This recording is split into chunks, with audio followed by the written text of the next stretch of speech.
Okay. So, Peter, thank you so much for sharing your time with me today. I'm really, really excited about this conversation.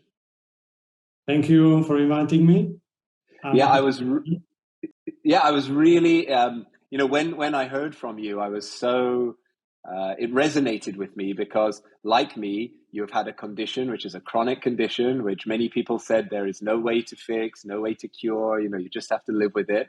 And we'll talk a lot more about that in this conversation. But also, like me, you decided that you were going to find a way through this, and you have created a really, interesting framework, a methodology that we're going to hear more about for overcoming tinnitus, which so many people suffer from. So I'm really happy that you can share that information with us, and hopefully it helps a lot of other people as well.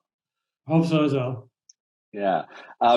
So to start with, Peter, maybe we go back a bit. We'll come to the tinnitus and the framework and the method that you used a little bit later, but maybe you can just share a little bit about who you are and who you were before you had tinnitus. So maybe a little bit about your life and how it actually came to happen. How did you discover and become diagnosed with tinnitus?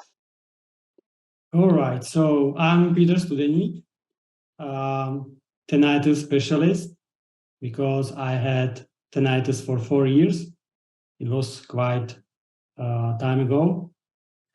And who I am. Maybe I will start who I was, because I changed a lot of things in my life to cure tinnitus. Sure. So before I was like young manager in corporation, into the money, into the traveling, fast cars. I did extreme sports, slope style on skis, and aggressive inline skating. It was my life. Adrenaline was my drug. And also I was married, and kind of lived life, but I was not happy with this life. But at the time, I thought that I was happy, but I was not. Okay, and I want to come back to that because I think that contributed potentially to the tinnitus, right? That unhappiness that was beneath the surface. Yeah, definitely. And I also started a company, the pizzeria or the restaurant, and I was working for 14 hours a day, right. even on weekends, and it took the toll. Yeah. So when I was around 31 or 32, I went to concert, and it was very loud. And after this concert, the tinnitus started, like instant ringing in ears. Mm-hmm. Also sensitivity to sounds. And I started to go to doctors. Everybody told me that there is no cure. I need to get used to it. But it was not option for me because I suffered a lot. I could not sleep. I could not concentrate on anything. So I started to like. You never had any issues with your ears or your hearing before that. It was only from going to the concert, and then after the concert, that exposure to the loud noise is what set I it don't off. remember anything. Maybe after some concert or some parties when I was teenager, there was a ringing in ears during the night. Yeah. Well, we've all been there when we party too hard. Yeah. But Actually, it usually goes away. Yeah, it's called disco tinnitus. Okay. And it's temporary. Okay if you have it like 1 or 2 days, it's absolutely okay. Mm-hmm. After 3 days or more, it became chronic, and this is the problem where people suffers. Okay. Maybe you can share a little, like, what is tinnitus? Of course, there'll be people listening who've experienced it, who are suffering with it. But for those that don't, I mean, when I think of tinnitus, I just think of ringing in the ears. But that's a very simple way of thinking about it, isn't it? Yeah, I'm very accurate. Because it could be like whistling, it could be ringing, it could be some strange noises in your ears, and mostly what defines tinnitus, that there is some sound in your ears which is very, very unpleasant. And as it is unpleasant, you are focused on that. And then it becomes even more unpleasant. Okay, I want to come back to that because it's something that we talk about a lot in mindfulness, is that attention and awareness has a tendency to contract around the unpleasant and around discomfort. We think we're pushing it away, but actually we are really focusing on that unpleasant sensation or thought or emotion, and in this case, that noise in your ear. So as you say, it's something that becomes the center of your attention, I guess. Yeah, exactly. And I will explain you later how the brain works and why this happens. Great. It is actually a very, very ancient mechanism which leads to survival or help us survive in the past. Right. Okay, we'll come to that. Yeah. All right. So tinnitus is ringing, whistling, strange noises, and it is very unpleasant. It is maybe the most simple and accurate definition. Mm-hmm. And it could be also associated with the sensitivity to sounds. So as well as having that unpleasant sound constantly in the ear, you also become more sensitive to sounds coming from the outside as well. Yeah. It was very hard for me when someone was reading newspapers in the same room. It hurt me. Wow. And for example, restaurant and all the forks and knives, it was unbearable. Yeah. I mean, these are noises that you can imagine can be irritating to most people if it's somebody smacks a fork down on the plate or cuts the knife with the plate. But if you have that sensitivity, it must be really unpleasant. It really hurts. So you say it hurts. When you say it hurts, is there kind of a pain that comes with it? Is it a psychological hurt? What does that mean when you say that it hurts? Imagine ambulance on the road, and you are very near the ambulance, and it's not only unpleasant, it hurts a little bit. Yeah. You kind of you cringe. You back away from the noise almost. Yeah. Because you have the muscles in the ears, and these muscles are very stretched in this environment which is very loudy. And then this muscle hurts. So it's psychological, but also physical as well. Physical. Yeah. And I'm wondering, Peter, when this first happened and you were going, to see doctors and specialists, was it a quick diagnosis? Did they know immediately what it was? And how was the experience in the kind of mainstream medical system with this? Because, a lot of these conditions, the answer is simply, you have to learn to live with it, which is, not something we want to hear. But what was your experience like within the medical system when you first were diagnosed? Okay. Yeah, it was very quickly diagnosed. I went to doctor maybe after a few days, I guess after 1 week, because I still believe that it will go away. But when it doesn't, I start to read about it on the internet. I was really scared. I thought that my life ended at that time because there was no hope on the internet 10 years ago, no articles, no books, etc. So I was really scared, and I go there, and they made some exam on my ears. Everything was fine. There was no damage. I went to some sound tests, and everything was quite good to my age. But there was only this ringing in ears. Yeah, sound. I suppose when you don't have the ringing in your ears, it sounds like a small thing. Oh, just some ringing in the ears. Yeah. But when it's there 24/7, it's a different story. Very different story. When you can't sleep, and you can't concentrate, and you don't have nobody makes you joy or something like that.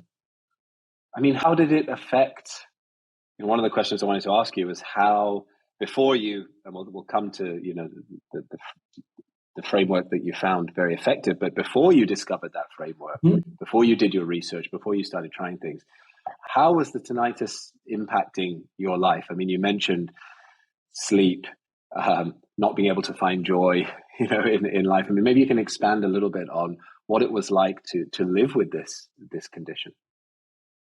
Okay, so from like happy boy, full of life, full of energy, I became total introvert. Mm-hmm. I avoid people in the work. I made only what I have to. No creativity, no proactivity. And I was like avoiding sounds, I was avoiding people, I was avoiding traveling, everything. Only I would like to lie in the bed without any noises or go to nature sometimes. Mm.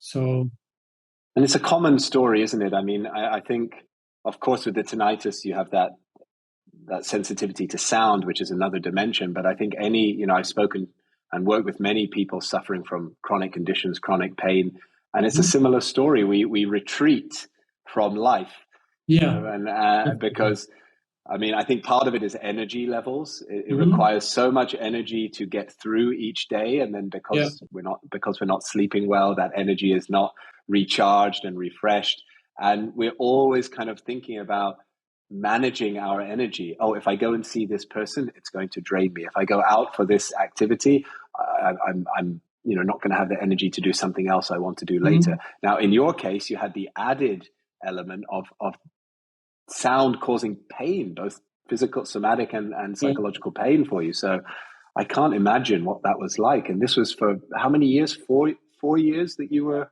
suffering in this way? Yeah, it was 3 years and 9 months. Okay. And like 3 years was like I was desperate, but after 3 years I found the way how to cure it. And this 9 months was much better because there was like progress, and my tinnitus started to decrease, and I know that I will be okay. There's some hope. There was some hope. Yeah, that changes. That changes everything. Before we come to the way that you found and discovered, but I'd like to also ask relationships. I mean, you mentioned that you didn't like to, or didn't have the capacity to interact with people, to spend time with other people. You preferred to be alone. I mean, how did that work with your relationships? Both your intimate relationships, but also friend group and colleagues and things like that. Okay. With my best friend, we had this company, this restaurant. I had to cut it. I had to like sell this company, and I sold it to him because I was not able to like do like work in the restaurant. Sure. I was like avoiding parties, everything. When we were invited, I rather stayed home and didn't want to go anywhere. And in the work, I just want to be surrounded by quiet environment.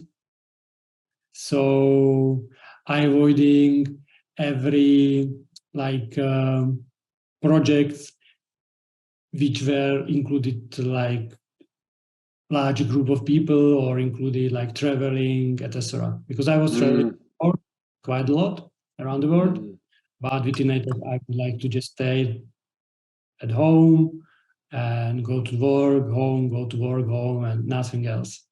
So I can imagine. Is air travel very difficult with tinnitus? Does the pressure affect it, or would it just be the noise of the plane? Can that be challenging? For me, actually, everything was so loud, and if the problem was that my tinnitus started after this loud concert, so I was afraid of loud sounds. So even if these sounds were not like very loud, I was so afraid of them that I just avoided, because I thought that when I will be exposed to another loud sound, it will be even worse. Yeah, right. No, understandably. It sounds very isolating. right? It sounds very, very isolating. It was very isolating, and I just felt the fear and stress. And stress and fear are the like biggest things which will increase your tinnitus. Yeah, I mean that was my next question. I mean, do they know what causes this condition? Is it Tinnitus? something that, yeah, is it something that's only caused by exposure to loud music? Can it come on if somebody has not had that experience with loud sounds? Yeah, sometimes it's loud noise, sometimes it's problem with neck after injury, for example. Sometimes is after ear or nose infection. Even sometimes it could be after vaccination. What else? Sometimes there is like weeks or stress, and you don't sleep, and after that you start to hear ringing in ears. So the first few causes you mentioned are more structural, right? So like injury to the neck, or you have an infection. You know, something has happened within the structure of the ear. But then you're also saying stress, being depleted, not getting enough sleep. So lifestyle can also cause this condition. I would like say it this way. For example, imagine you have barrel of gun, and this gunpowder is your life, the stressful life, and in this stressful life you are adding more and more and more and more powder, and then some injury came, so some loud exposure came, some infection came, and this is the spark, right? And it blows, right? But if your barrel of gun is empty, even if there is a spark, nothing happens. So it's well-being, isn't it? If we have well-being, if we're taking care of our well-being, we are much less likely to suffer from not just a condition like tinnitus, but any illness or injury. But when we are low battery, low energy, depleted, stressed, tired, etc., then the immune system is also suppressed, and we become much more fragile, right? Much more prone to these kind of things happening. So and by the sound of it, the life you had been living up to that point was there was stress, there wasn't much sleep, you were living you said adrenaline was the drug, you were living on the edge, right? For many years. Definitely, yes. This was the case. So, okay, this is all a little bit there is one more thing. I want to get to the hope and the good stuff. But share. The biggest problem in my case, and in case of many others, was that I thought that I am like living a happy life. Okay. I can see now how like bad it was from today.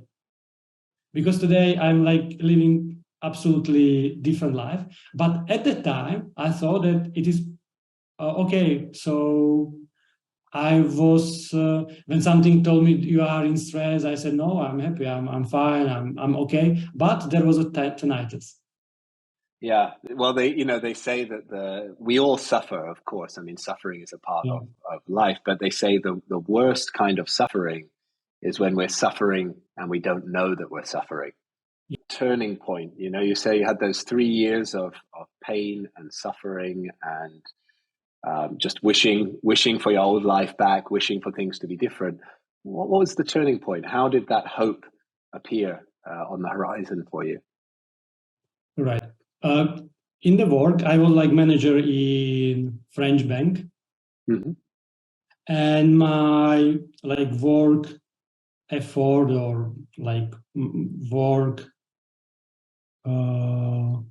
performance decreased a lot. So they decided to give me a coach to help me to get back. Okay. And I started coaching, and after a few months, my work level was quite okay. But this girl, she is like friend of me now, the coach. Mm-hmm. She told me that she thinks that I have some like issues, like psychological issues from my childhood, some unresolved wounds or something, and it will be good to explore this because like I'm living on the edge, and I don't know why I'm living on the edge. So that's a response to something that happened earlier. I didn't know why I don't know how to relax and etc. And she gave me like number to her friend. She was a psychologist. I didn't want to go there because I thought that to psychology only crazy guys go. Sure. So I thought I'm not crazy. I don't need psychology. I'm absolutely okay. But I was so desperate. I give it a try. Yeah, sure. I know what that feels like, trying anything and everything, things that you never imagined you would try, but then your wife or a friend says, hey, try this. Your desperation will make us try anything. But great, I'm glad that she did recommend this to you.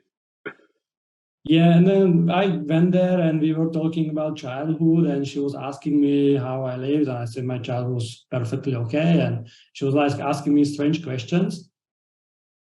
And then I realized that my childhood was not so happy, that there were some like issues. And she gave me her book, and she said, there is a story, it's very similar to you.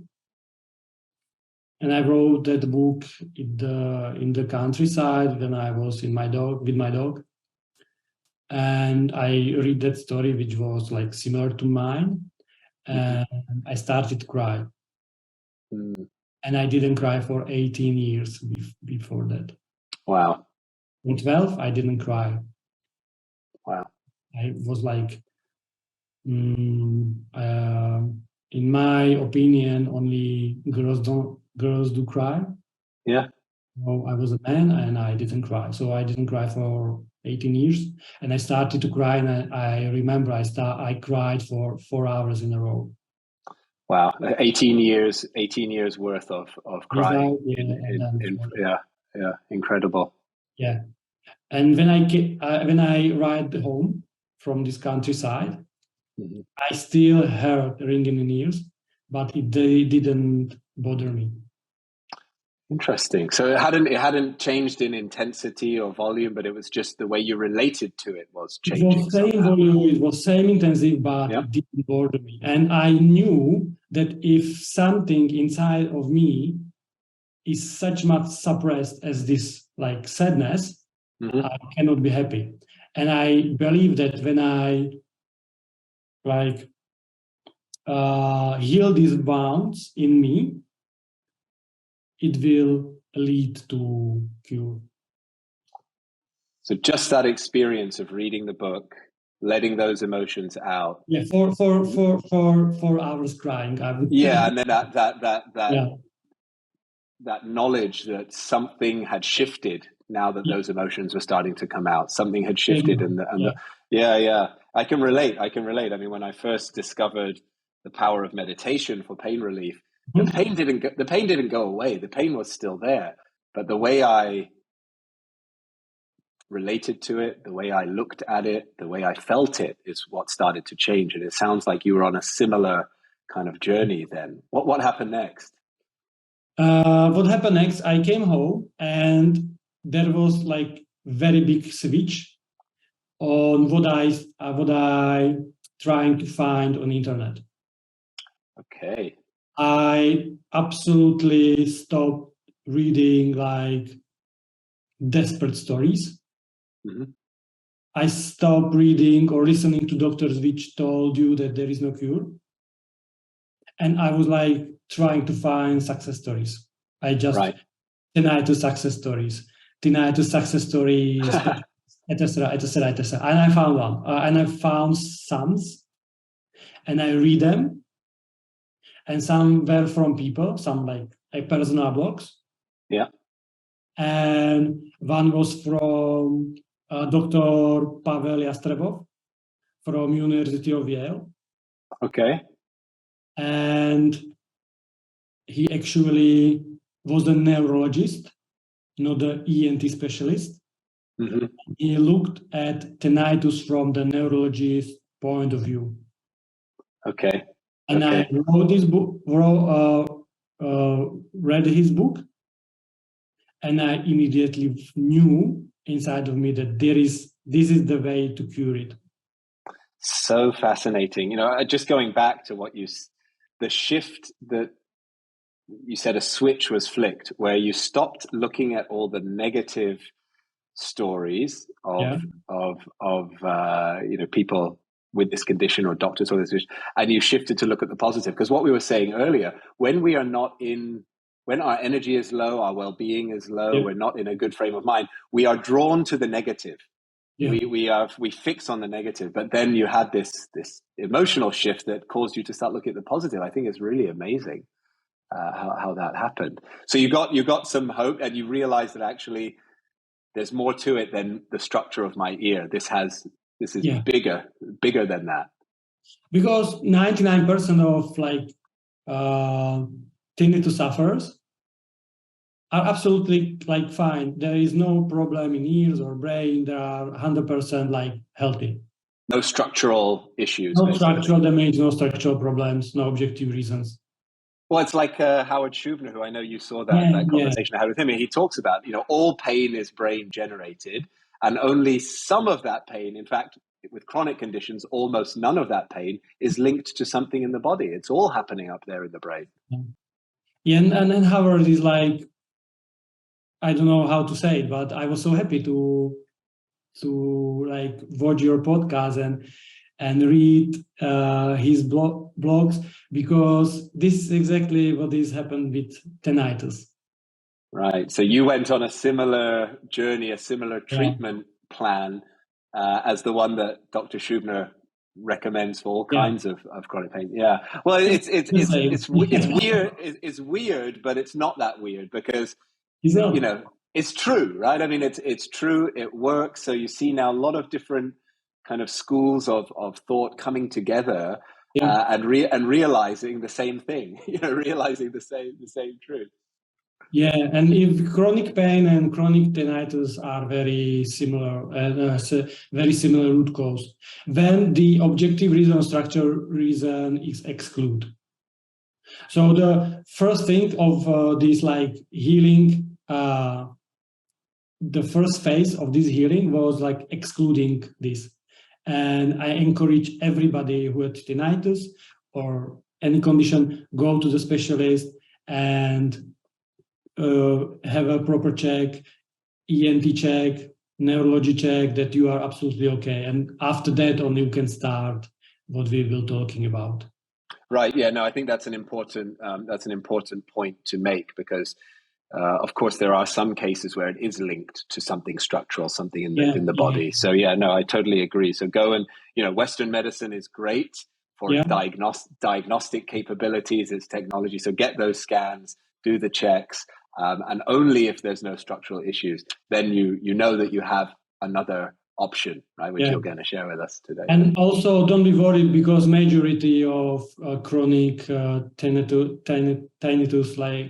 people have no structural problem or objective reason.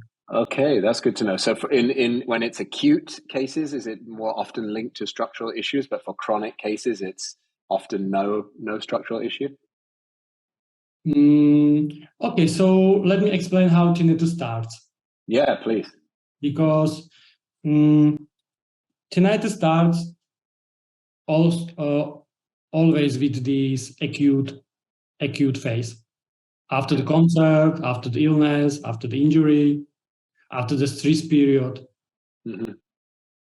And some people, they hear tinnitus from time to time, but it never became chronic. And it's because we have in brain a part which is called hypothalamus.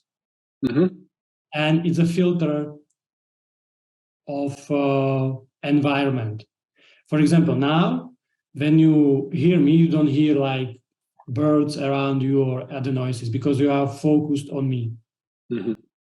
And and your brain saying that Peter's voice is important now, listen to that.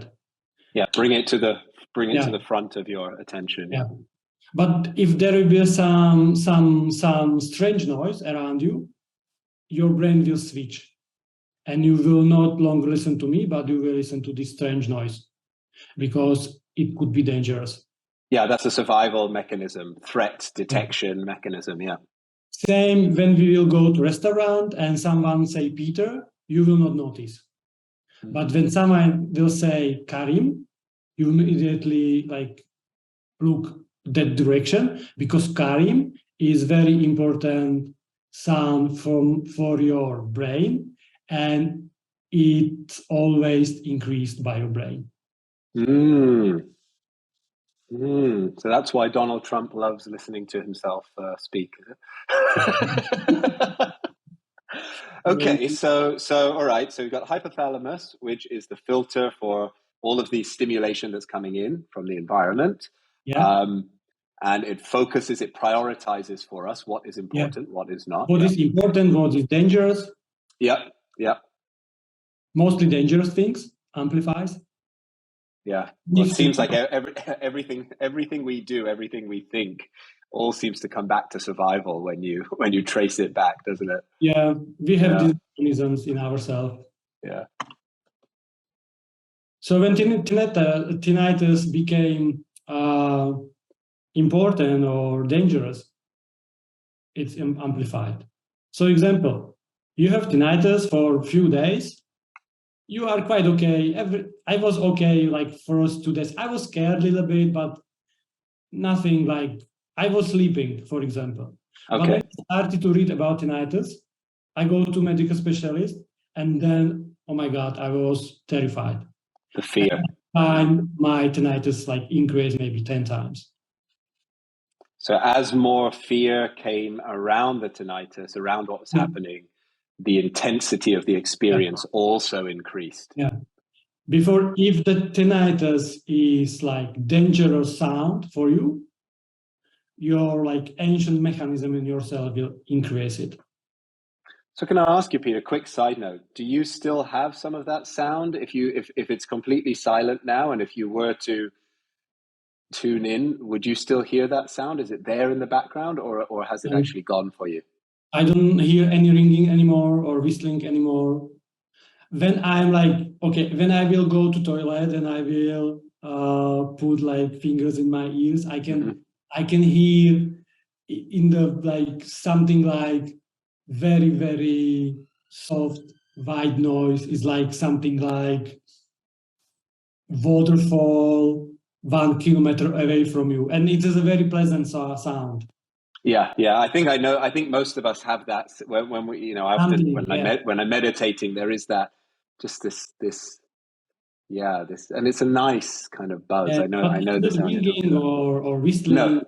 No. I was able to see or hear the ringing even if the train was passing by. Okay. Just to imagine the difference. Yeah. I can imagine. So you found out about the role of the hypothalamus in all of this. And then what did you do with that information? How did you kind of turn that information into something practical for yourself? I would say one important thing, how Dr. Pavel Yastrebov started or why he started, because this is very important for tinnitus like sufferers. Mm-hmm. There was some research like maybe 50 years ago on students in some medical school. And these students were like going to soundproof room one by one. And these researchers told them, go there and listen to some noise or some sound which we will play to. It will be very like very low volume, but we will play something for you. Mm-hmm. They came out and some students are ringing, some whistling, some white noise, some other noises, but these researchers didn't play anything. Yeah, that's what I was thinking. Trick. And 90% of these like healthy students heard something. Yeah. So tinnitus is not like tinnitus problem is not that you hear something, But why for someone is like he's not perceiving it at all, and for someone this tinnitus is like ruining the life. Yeah, right. And this is like there is a key to healing. Right, right. We all have some noises or other in our ears or in the back of our. There is like electrical activity in the noise. Yeah, right. So there is something. Yeah. But when you are in stress, it's increased very much. And if this like is increased and also your brain started to put it on first place, then this is disaster. Right, right. So what I started, yeah. Now carry on. I really want to know what came next. So first of all, when you study the brain, you know, then when you are in stress, your brain works differently. Mm-hmm. When you go with a bunch of friends in the wood and you will be talking and you will feel safe, you will not hear like around like sounds around. Mm-hmm. It will be okay. But you will go to this forest alone in the night. You will hear 50, Everything. 500 meters from you, like some branch breaking. Yeah. Because your brain knows that you are in a dangerous situation and he needs to increase, or it needs to increase your senses. Mm-hmm. Yeah, you become hyper vigilant, right? Yes. Yes. Yeah. And it's like there is like this has like psychological part and it has a physical part, because you have a drum in your ear and there is a muscle in your ear also. And when you're in stress, this muscle is stretched and your drum is stretched as well. And it's like instrument. When it is when the drum is not stretched, it's like soft and calm. But when you stretch it, it becomes higher and very loud. Yeah, right. So these internal sounds which you have in ears when you are in the stress are much louder and much higher. So chronic tinnitus, it's actually there's a chronic stress element to this too. So this when you're in a state of chronic stress, either from your lifestyle or after you get tinnitus, I guess you're stressed by the tinnitus as well. All of that stress is actually changing the physiology within the ear and causing that sound to be louder, make you more sensitive, and just increase the suffering. Wow. It's like cycle, like vicious cycle. Yeah. So how to break it? That's the question. I'm like not even asking. I'm just on the edge of my seat here. I'm waiting for the answer. So Pavel Yastrebov was studying this, and he found out that when you put another sound to your brain, which can be focused on that, your brain will put less attention to tinnitus. Okay. So you break this tunnel focus. Yeah. Which is increasing your tinnitus and going or making this vicious cycle. And then he tried a lot of sounds and he found out that the best sounds for these are white noise and pink noise. What's pink noise? Pink noise is like, I don't know, it's again like water for 1 kilometer from you. Okay, so it's kind of like background sound. It's like something like that. Okay.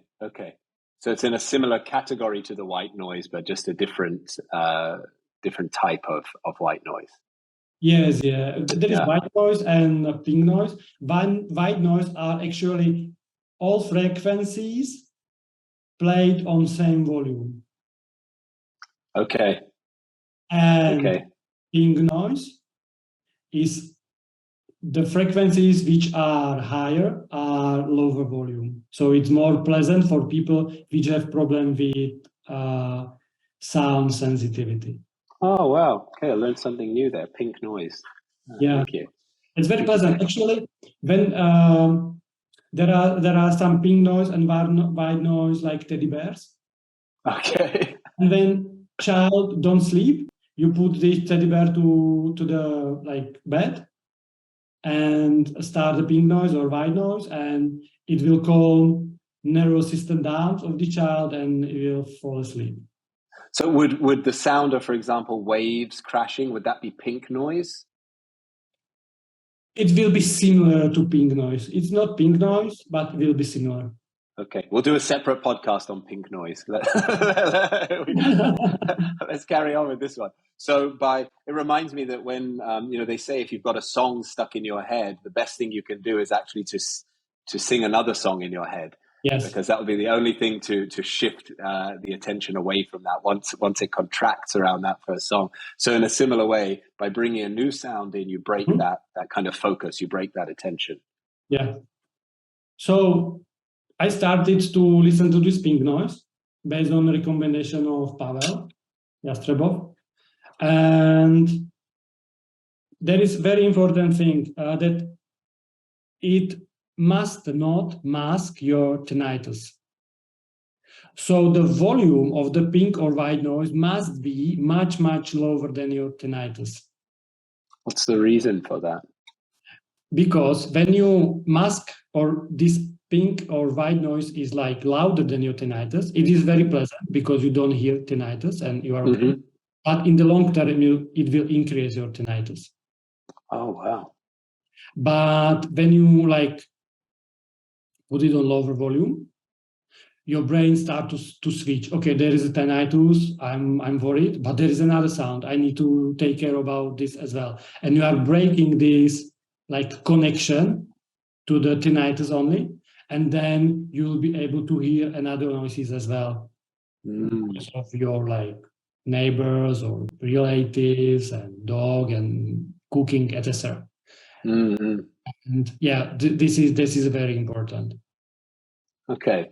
So how many hours a day are you listening to these white and pink? I was listening 8 hours a day. Wow. So you just had it on while you were doing other things. I had like hi-fi MP3 player with the headphones, like these earphones, but not the earplugs, because you need to still hear outside noises or sounds. But today there are some generations from Phonak, Siemens, etc. A lot of companies are doing this white noise, pink noise sound generators for tinnitus sufferers. So today it's much more convenient. Yeah, sure. But when you were doing it, this was before this had become kind of mainstream. Yeah, there was some generations, but there was like terribly huge and uncomfortable. And so that, would you call that sound therapy? I mean, what was a form of sound therapy? Sound therapy or tinnitus retraining therapy. Okay. And is that working alone, or are there some other things that you were doing at the same time as the sound therapy? There was two things. Most important, what I invented, and it is my invention, like sound therapy is invention by Pavel Yastrebov. It's not my invention, but my invention was I found out how to measure your tinnitus daily. So you see if your tinnitus is higher today or lower today as it was yesterday, and you can compare. Wow, how do you do that? Actually, when you have this MP3 player, these sound generators, you put it on the morning, and you start or play your, for example, white noise. And you going your volume down to the lowest audible level. And if your tinnitus is low at that day, you can go lower with this volume and you still hear it. Right. And you have a bad day, your tinnitus is like a higher volume, and you also need to put a higher volume on your white noise to hear it at all. So you're benchmarking the tinnitus sound against the white noise or pink noise sound, and then kind of seeing where it's at that day. Yeah. Okay. Is it clear? Because this is quite important. I hope Yeah, it is. you It is. It is. understand. So you're basically matching the level of the tinnitus sound with using the white noise or the pink noise, but then taking note of what volume your white noise or your pink noise is at, and that's kind of telling you what volume. I guess volume is the a word you could use. What volume the tinnitus is at, or the intensity of the tinnitus on Yes, that day. yes. So it's clear. It's clear how you do it, but then how does that actually help you? Okay. So I also created tinnitus diary Mhm. because I had a migraine before, and I'm also migraine free for maybe 12 years, Right. even if I should take the pills all the life or drugs. I don't use any, and I don't have any migraines because when I was in the doctor, they give me migraine diary, Okay. and Yeah, with I've it, heard of that. yeah, and same. But when you have migraine, you know it. But with tinnitus, it was problem that for me it was every day the same, every day terrible. But with this precise measuring, you see that it is not same all the time. Mm. And then I wrote what I eat, who I met, if I encounter some stress, what I did so for exercise, etc. And uh, in a few weeks, I started to see some connections that if I ate bananas, for example, my tinnitus increased. When Wow. when I met few people, my tinnitus increased. When I go to sauna, my tinnitus decreased. When I go roller skating, my tinnitus increased. So by this way, I was able to see what makes my tinnitus worse and what makes it better. Wow. You started to make a connection between certain activities, Hmm? people, even Yeah. diet, and the tinnitus. What was that? What was that kind of teaching you? What did you learn from that? Like, don't spend don't spend time with this person. They make my tinnitus worse. But it's not the person, right? It's your reaction to the Yes. Yes. person. Basically Definitely. the Yes. stress levels going up. Yes. Definitely. So I will start with the easy things, which was food and drinks. So everything what had some artificial substances was increasing tinnitus Okay. because any artificial substances will trigger your nervous system and it will Yeah. increase your tinnitus. Is it correct to say this has something to do with inflammation? So is it the because I know there's some processed foods and artificial additives they can cause inflammation in the body, or is it more because I mean it is a stress response as well, and stress hormones may be released, or is this more related to the nervous system in particular? I think that the inflammation and this tinnitus increase have the same root cause. Okay. And definitely it is connected because somehow we cannot separate our bodies to parts. It's connected. Yeah, yeah, of course. So did you cut out all of the artificial Yeah. kind of ingredients and things like that? And you Yeah. noticed a change when you cut Yes, these out? it went from volume 17, for example, to volume 15. Mm. So then I cut it bananas, red wine, what else? Beer. But for example, cider was okay. Okay. So you can still have a drink. Yeah, I still had a drink. So what else? Yeah, I know that fried meals increase my tinnitus. And maybe, What about sugar? yeah, sugar, definitely sugar, yes. Yeah, I mean it's very because the foods and drinks you're describing, they're all inflammatory Yes.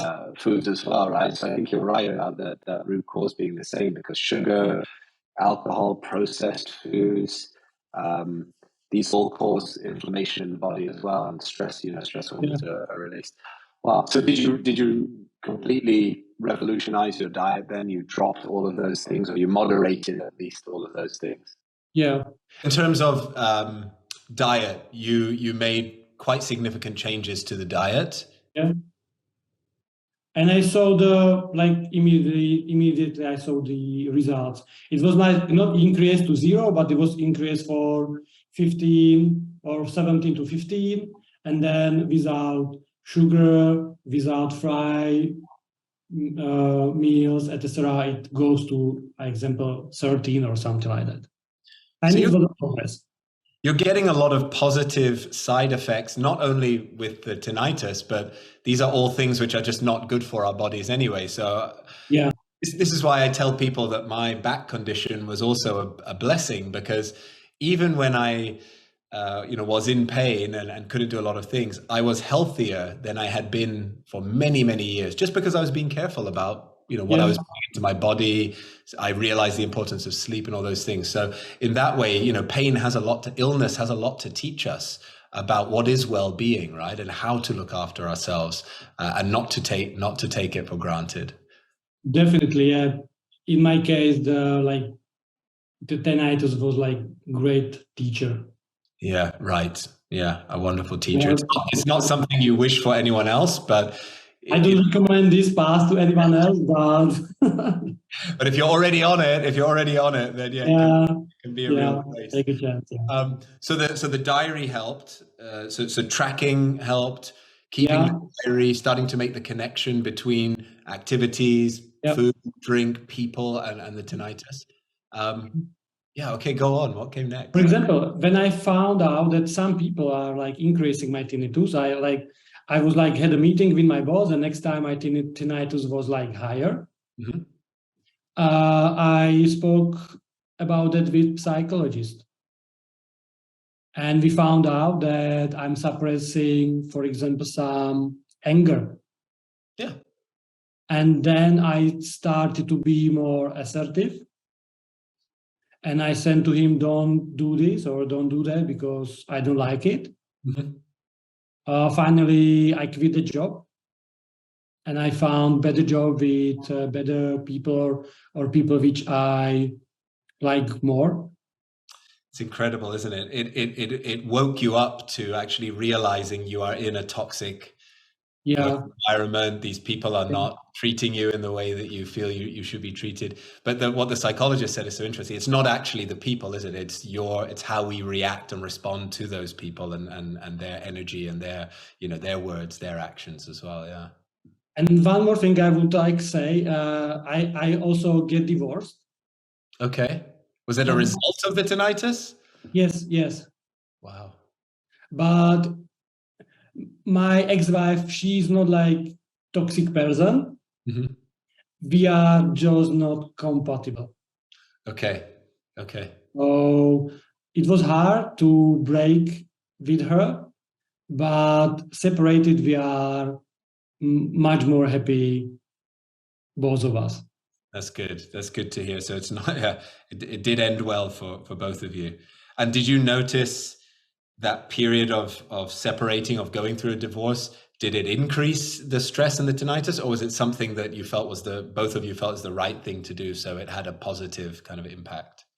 Short term, it increased, definitely, but there was a lot of emotions. So I cried a lot and we fight quite often. So it was like some emotional cleaning, I say. Mm-hmm. But it was like maybe two weeks. And then I was not in the stress because we knew that we did the right thing. Okay, that's nice. You don't often hear stories of divorce which are kind of positive, but it sounds like friends. We are friends now. That's really good.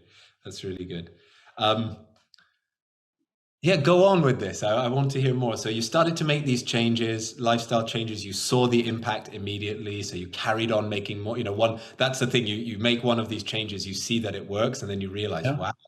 It was like oscillating. It was not like this. Yeah. It was like this. Yeah. But it was going down. Right. And for example, there was also things about roller skating. So roller skating increased my tinnitus.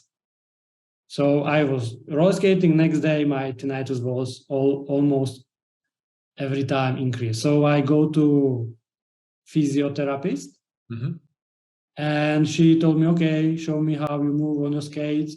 And then I show her, and she said, okay, but your posture is very bad.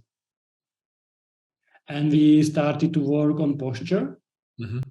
And then when I did it correctly, my roller skating didn't increase the tinnitus anymore. Who knew roller skating could make your tinnitus worse? That's so. And is it because of, when you say posture, is it because that you were putting strain on the muscles in the neck and ear? Yeah, my head was forward, and I was like kyphosis on the back. Because coming back to what you were saying earlier about that muscle that is attached to the eardrum, any strain on that muscle is going to increase the area of the eardrum and make you more sensitive. So could be. Yeah, interesting. So, but for what is like also important, and you know it from your like personal like story, that okay, you have like diary, but you will have different findings. I would say like artificial or processed foods will increase tinnitus for everyone. But roller skating for someone could be good. For someone, the swimming can be bad. Or playing football or doing yoga. I heard a lot of like people which practice yoga and they started to have tinnitus because yoga, if doing wrongly, is very bad. Yeah. I think you're saying the same thing here that I was just thinking. A framework is very different from a formula. So one of the things that I sometimes talk about is, the framework that I used, quite simple: mindfulness, exercise, diet, sleep. That's the kind of 4 pillars of it. But within each one of those pillars, you can customize and you can personalize, and you must do that because you have to find a way for it to work for you. Some people like high intensity exercise. Other people like to go for a walk in the forest, as we were saying earlier. So even with what you're describing, there's a framework there. Yes, there's an emotional aspect to it. Yes, there's a tracking aspect to it, a becoming much more attuned with what you're putting in your body and how that's affecting, the condition. But it must be personalized. People should not be following, just because roller skating didn't work for you, it doesn't mean it's not going to work for everyone. They might have good posture, right? So they don't need to worry. Yes, definitely. Yeah. And actually in my book, which I wrote about tinnitus, there are 6 steps. And these 6 steps is some formal keys how to get complete relief. But these steps will differ from one to another, one people to another people. Right, understand. So we're going to put, I wanted to ask you about the book, we'll put a link to the book in the show notes so people can check it out if they want to get more. I guess the book is a more detailed version of your story, but then, as you say, it's also got these 6 steps outlined. So what is the frameworks in a more structured way, right? There is a blog also on my side, and mostly they will find a lot of things, how to start or how to do it. But like book is like structured and polished, and it is like easy to follow then.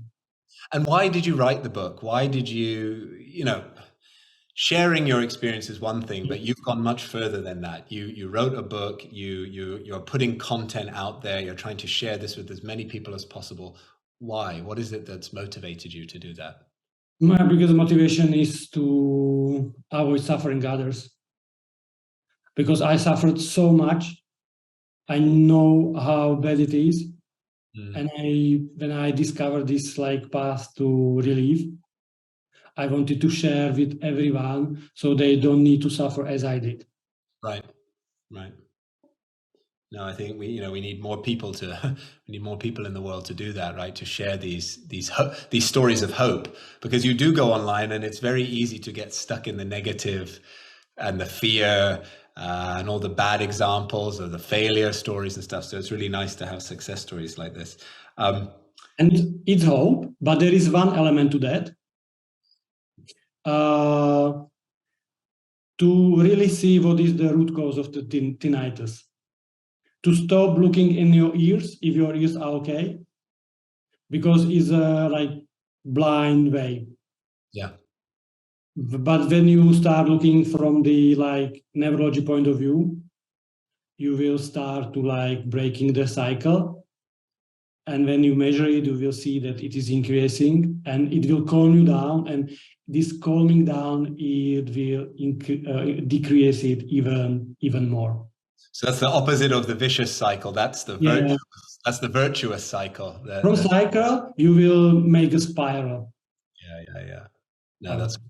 And did you come back to those root causes throughout this period where you were walking this new path and doing all of this work? Were you still engaged in the emotional work and the psychological work at the same time, or is it something that you were able to, like, is that work complete? Have you confronted those childhood issues? What is your well-being like these days? Emotional, psychological well-being? Yeah. After the tinnitus, after I cured tinnitus, I stopped the psychotherapy.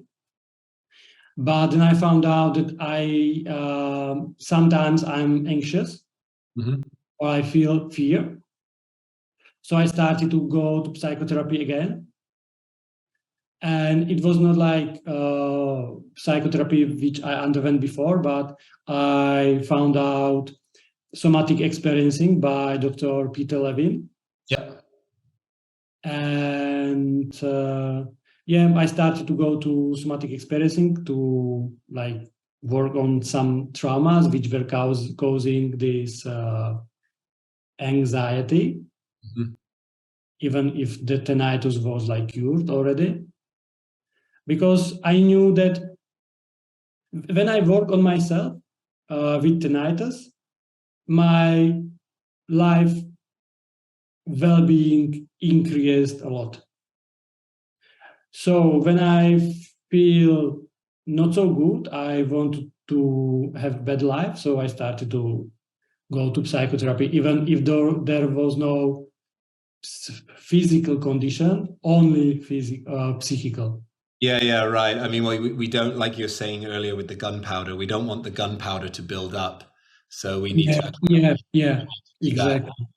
And I think I'm also hearing a lot of similarity with my journey, because through working with chronic pain and managing it and overcoming it, you kind of get hooked on well-being, right? You realize actually just how different your life can be when you prioritize well-being.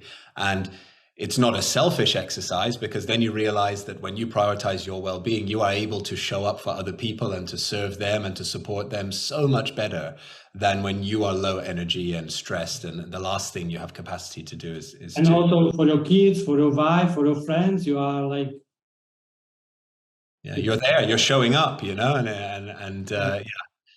I can resonate with that. So the work has not, the tinnitus has stopped, but the work has not stopped for you. You're still doing that. One thing changed during tinnitus, because after tinnitus, I found out that when I don't feel good, I'm not afraid to ask for help. I'm not ashamed anymore. I don't need to be a strong guy who like solve everything by himself. Yeah, who doesn't cry for 18 years. And don't need any help, and everything will sort out.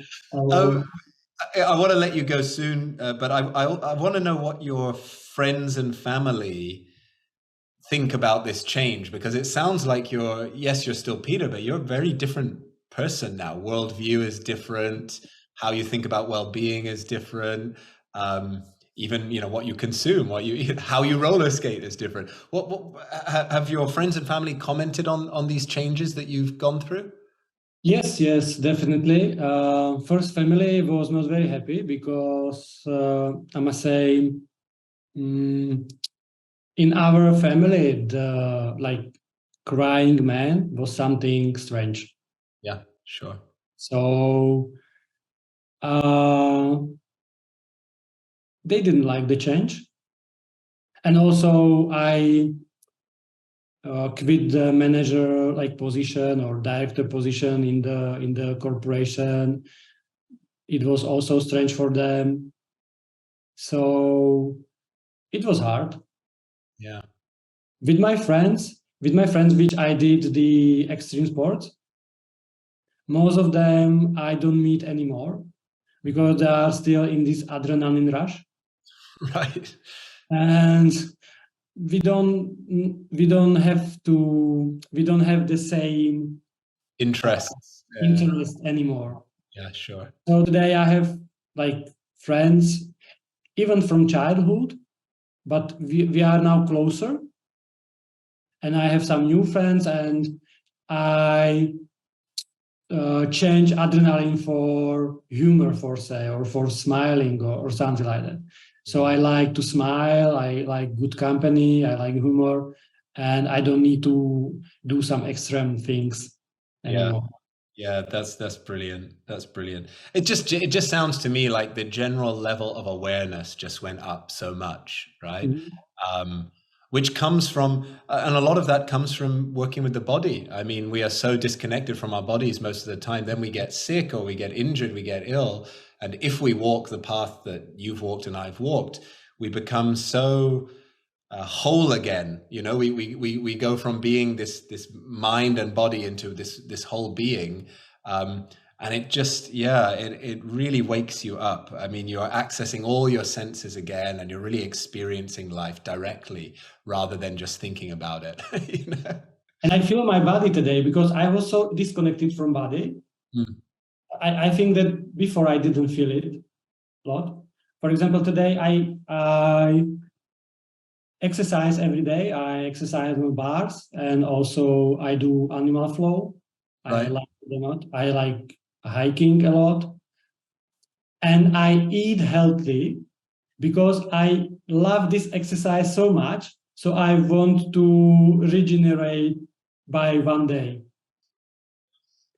Yeah. If I will like eat some junk food, I will not be able to go to the countryside and exercise another day because I Yeah, will be. yeah. The priorities have changed. Yeah. So I still love sport by different sport. I don't need to compete anymore. Mm. Sport is more like meditation for me. I like to do it by myself alone or with my dog. Yeah. In countryside, I don't go to gym anymore. This is changed from COVID because it was closed. So I started to practice outside. Spending more time outdoors. Yeah. Also very, very curative, very healing to be in nature. Yeah. Yes, yes. Peter, I want to thank you so much. I want to hear before you go, anything kind of in this area when it comes to tinnitus and your work in that area. Is there anything exciting happening for you at the moment? You were saying before that you're between jobs at the moment, so you're focusing a bit more on this. But what kind of exciting projects have you got going on at the moment? Oh, what exciting. Apart from this podcast, of course, but you know, you're still trying to share this knowledge with as many people as possible, right? Yeah. What was exciting for me was like work of Howard Schubiner. Yeah. And I encourage everybody with tinnitus to read his book or watch the podcast, your podcast or other podcast, because then you will understand how this chronic tinnitus slash pain like start and how this cycle is like created and how it can be disconnected. Yeah. And I think what's wonderful about so after you listen to this podcast, please go and listen to the one with Yeah.